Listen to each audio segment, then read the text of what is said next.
Pas de guerre sans héros. Ceux de l'Indochine, les nouveaux héros du monde libre, ce sont ces hommes que l'on achemine par avion sur les théâtres d'opération, les parachutistes. Leurs missions de combat, toujours magnifiquement remplies, sont parmi les plus dures, les plus dangereuses, mais aussi les plus belles et les plus généreuses.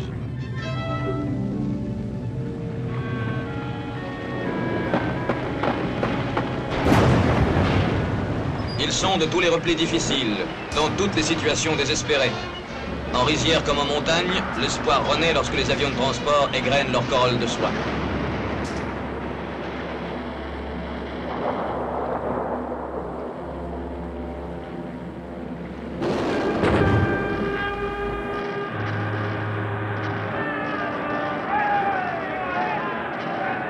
Des combattants Viet Minh se sont glissés entre les cases de mes femmes et le village des indigènes. Impossible d'obtenir du renfort masculin car les missions sont si nombreuses qu'on ne peut distraire un seul homme. Elles obtiennent cependant 2 fusils, 2 revolvers, des munitions et une caisse de grenades. Gilberte et Paul ont été seuls initiés à l'utilisation de ces dernières à la fameuse école de Tom Ri.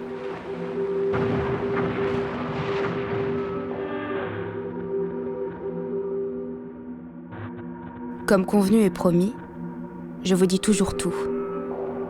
Et alors tant pis si ma première nouvelle d'aujourd'hui est dramatique.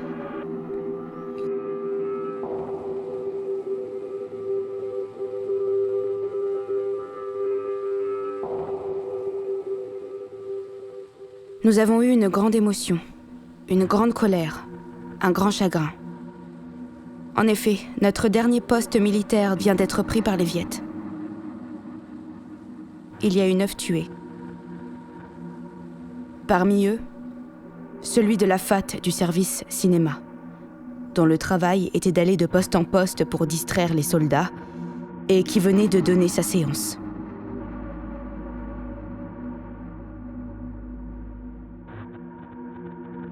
L'apparition de son brancard a pétrifié l'assistance et a mené des larmes à bien des yeux.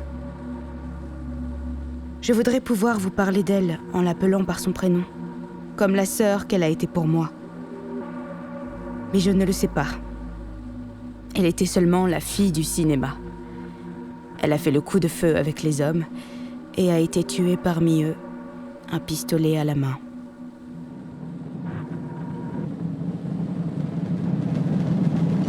Aussi fou que cela puisse paraître, la jeune femme qui a fait ce geste de prendre une arme pour se défendre, cette jeune femme a outrepassé la loi militaire, la loi des hommes, qui veut que la femme, donneuse de vie, ne puisse donner la mort.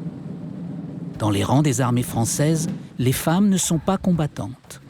Pour cette raison, elles ne portent pas d'armes.